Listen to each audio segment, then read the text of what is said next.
écrire la création du monde, écrire cette recréation du monde par les artistes. L'église de la Madeleine, 3 sites. Nous sommes à l'entrée des salles dites royales, sous l'église. Nous allons tout à l'heure faire le tour de l'église dans cette sorte de rue intérieure. Et puis nous allons ensuite monter les 28 marches qui mènent à l'église haute. Nous sommes à l'entrée de la salle royale, ou des salles royales, 3 salles qui nous permettent de communiquer d'ouest, côté boulevard Malesherbes, où nous nous trouvons actuellement, vers l'Opéra. Nous sommes à l'ouest, nous allons vers l'est. En fait, l'association entre la sculpture et l'architecture est ici très étroite, et elle n'est pas simplement un rapport de création artistique, un rapport d'espace-temps, elle est aussi un rapport du sens avec la fonction. L'église de la Madeleine est nord-sud, puisqu'elle est en perspective de la place de la Concorde depuis Louis XV. Or, une église est normalement orientée d'ouest en est, vers le soleil levant, vers la résurrection. C'est la raison pour laquelle il y a ici un véritable itinéraire, un chemin initiatique, pourrait-on dire. Et nous sommes à l'entrée de ces 3 salles, constituant la salle royale, je le répète, encadrée par l'enceinte de parole, cette sorte de théâtre à 2 étages, avec la femme enceinte à la partie supérieure, et cet homme, tout ça à la fois en bois très simple et aussi en éléments de recyclage, qui, par Nico, un auteur à la fois issu de la Normandie et du Bénin, nous raconte une partie de l'histoire de l'humanité.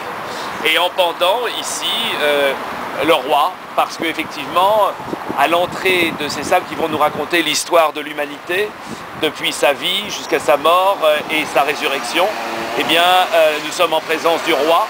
Ce roi, c'est Jésus le Christ, car nous sommes dans la relation à l'Église, qui est le roi du monde, et puis de l'autre côté, c'est la parole de l'humanité. Et en somme, et c'est très important, nous sommes accueillis là, déjà, avant de descendre les marches de la crypte, dans cet hommage à une histoire qui est la nôtre, l'histoire de la relation entre l'humanité, couchée ou debout, et puis la cosmogonie, le monde, l'univers.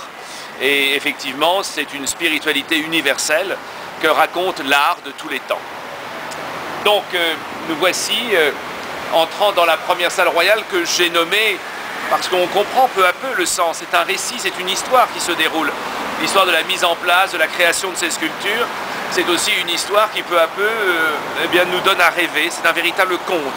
Et la première salle pourrait s'appeler le jardin de l'Éden.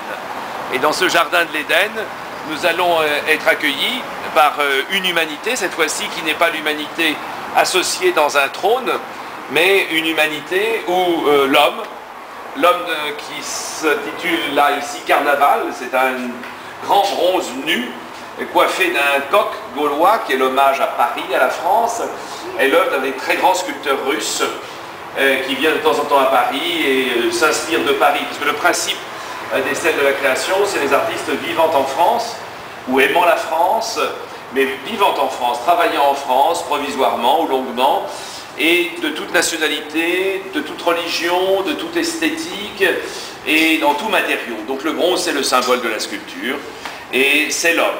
L'homme dans, je dirais, son expression la plus directe, une académie vivante, énergique, puisqu'effectivement, la sculpture, c'est une présence dans l'architecture qui est un espace où s'expriment les présences.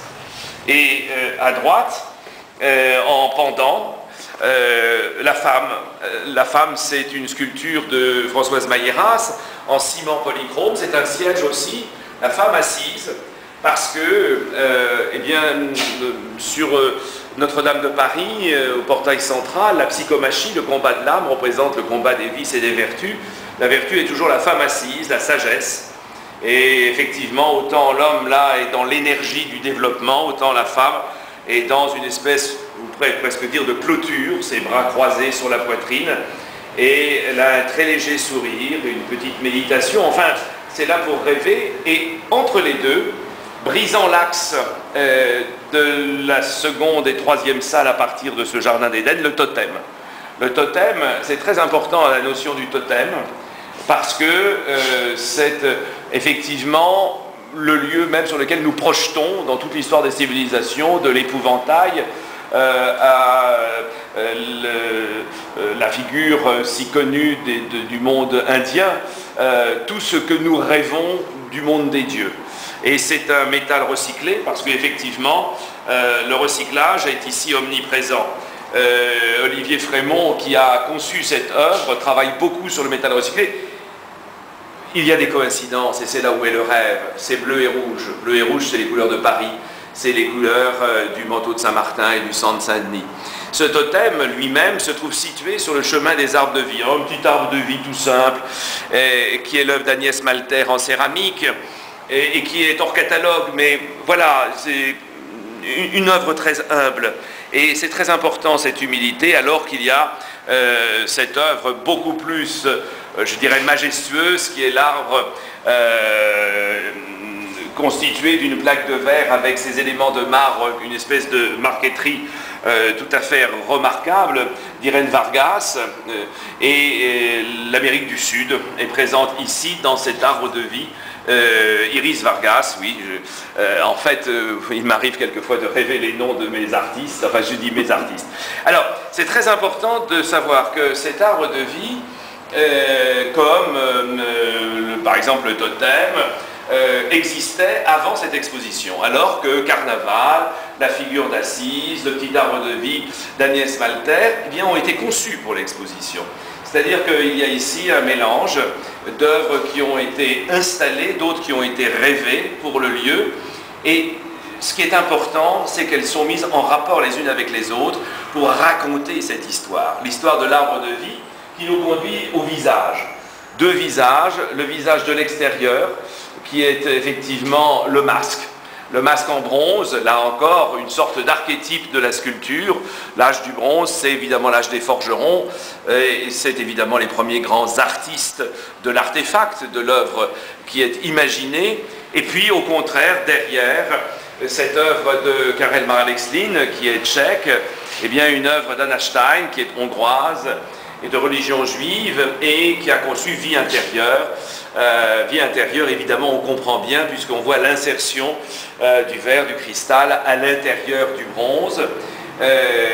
Voilà, le masque et tout ce qu'il nous pose comme question, la vie intérieure et toutes les questions qu'elle se pose, et de la même artiste, une Marie-Madeleine, cette Marie-Madeleine aux bras ouverts sur une sorte de cadre, on dirait un cadre de tableau, car c'est un cadre de tableau, c'est un tableau relief, si j'ose dire, et ça a été conçu comme ça, c'est l'idée même plastique de cette œuvre, et qui ne peut pas ne pas me faire penser, mais c'est seulement moi, à une sorte de crucifixion. En fait, c'est surtout les bras de l'amour, nous sommes à l'église Sainte-Marie-Madeleine, figure de l'humanité, figure médiatrice d'une humanité qui se trouve au pied du Christ à tout moment pour lui rendre hommage, au pied de la croix, qui se trouve eh bien, dans les parages de Marthe et de Lazare, puisque Marie-Madeleine est une sorte de cristallisation de toutes ces figures de Marie de Magdala et de la femme au nom inconnu de l'Évangile selon Luc.